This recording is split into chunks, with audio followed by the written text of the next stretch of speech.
Okay, you guys, we are now headed into the cave. Today I have like light for us, as you can see. I'm going to go slow. Go ahead, come here if you want to go. She knows the cave pretty well. Here we are. This is it.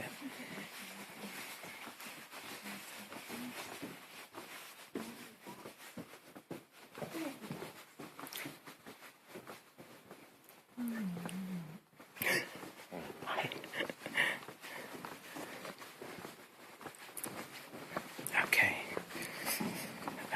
Head on down into this thing. You can see down there.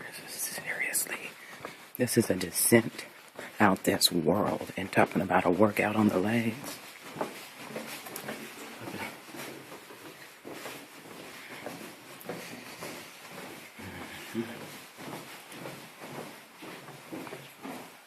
Trail has resulted in serious injury and death.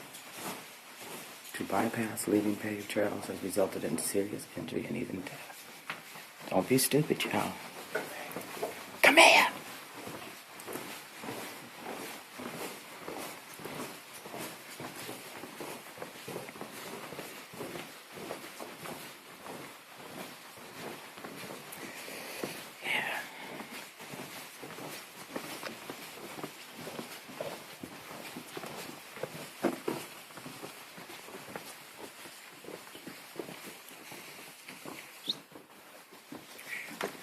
Watch it.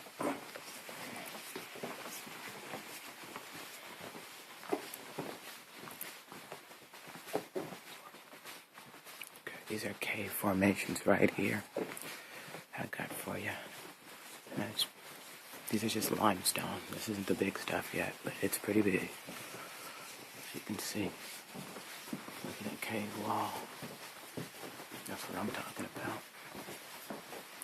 We got a lot of lights working too, just to get you to see this. Oh, sorry.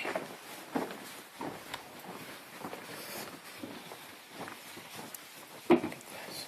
Here we are. Oh yeah.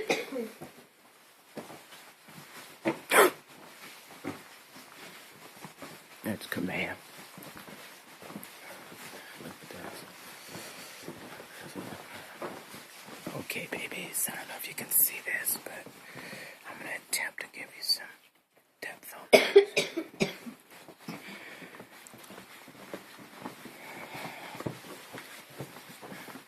See out here.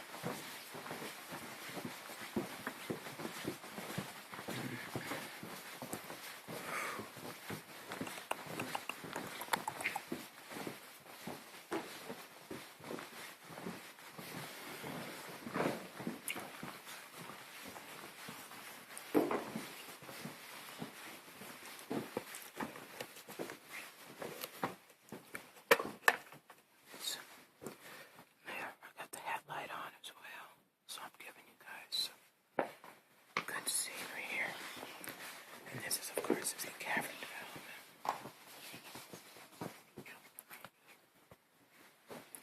Eventually dried up, and the reef was covered by silt and wind-blown sediment. The reef, now limestone, cracked and split under its own weight. The water table was within the reef. Hydrogen sulfide, generated by oil and gas deposits, was carried by water into the limestone. And when the hydrogen sulfide mixed with the oxygen-rich water, acid was created, sulfuric acid. That's the acid in your car battery, and it's pretty strong stuff. Strong enough to eat away the limestone and leave large cavities. And that's how this cave was. The acid all around it. The chemical reaction produced a byproduct called gypsum, the material in the sheetrock in your house. There are huge deposits of gypsum all through the cave. We'll see lots of it as we go along the trail. While this was happening, the reef was still covered with silt and sediment. As the continental plates shifted, they created the Guadalupe Mountains, lifting the limestone out of the acid-filled water. So the acid went to work on a new, lower section of the limestone until another uplift occurred. We'll be walking down through those dissolved sections to a depth of 750 feet. Look up at the natural entrance. Hundreds of thousands of years ago, the rocks there collapsed, allowing fresh, dry air to come into the cave, and letting some unwitting adventurers inside too.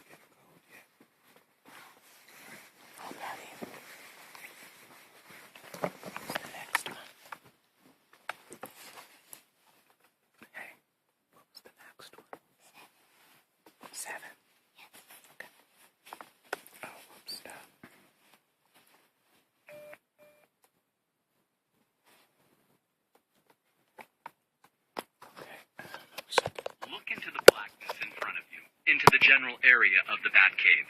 That's where the bats roost in summer. The bats are Mexican free-tailed bats, and they've been here for thousands of years. The Mexican free-tailed bats are small, weighing about half an ounce. They winter in Mexico, show up here in the cave sometime around late spring, and leave in October. The colony generally numbers in the hundreds of thousands, but as you might imagine, it's pretty tough to count small, swirling dark creatures at dusk. The bats are one of the main reasons people come to visit Carlsbad Cavern. We're lucky to have this colony, and we're always glad to see them return each spring. Bats are some of the most misunderstood but beneficial animals in the world. You may be worried that the bats will fly into your hair or suck your blood. You may have even heard that bats are blind. But those are myths. They just aren't true. While there are vampire bats that do drink blood, they don't live around here. They live way down in Central America, and they much prefer the blood of cattle and deer. And bats aren't blind. They use their eyes when there's enough light, just like you do. But they use echolocation to get around in the dark. That's important, because they feed at night. Bats are an important part of the ecosystem because they help control insect populations. And in a slightly less pleasant way, they produce guano. Guano is the waste product of bats, essentially recycled insects. Guano was used as a fertilizer, and it was mined from the bat cave in the early part of the 20th century. It was also mined from other caves in the park, but all guano mining ended in 1957. But the bats are still here, and plenty of guano still accumulates in Bat Cave. While bats have lived here for thousands of years, they aren't the only animals to find their way into the cave. In a minute or two, we'll tell you about creatures in the Twilight Zone. Awesome.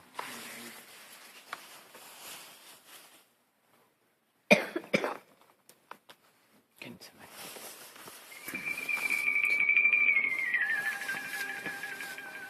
We call this the Twilight Zone because it's the boundary between daylight and darkness. The opening could be a natural trap for unwary animals.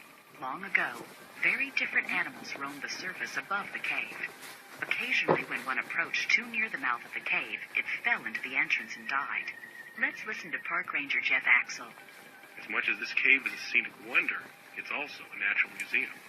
This cave has been watching the world go by for about 1 million years, and in that time it has seen a lot change here in this corner of southeast New Mexico. Paleobotanists are scientists that study the plants of the past, and they were very surprised to find, digging around in the dirt, pine cones, pine needles, even the pollen grains of raspberry plants. Those plants are not found on the surface today. The natural trap effect is still a concern, but today it's more of a people problem. Food carried into the cave creates odors that attract animals. Once they get in, they have a tough time getting out, and they often die. That's why we don't allow food or gum into the cave. It may take a few minutes for your eyes to adjust to the light. We keep the lights dim in the Twilight Zone to discourage animals that might follow the smell of food, and to prevent the cave swallows from flying farther into the cave. Before long, your eyes will adjust, and you'll see some amazing things.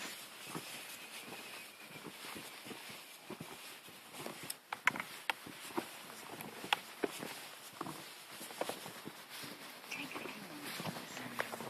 What do you hear?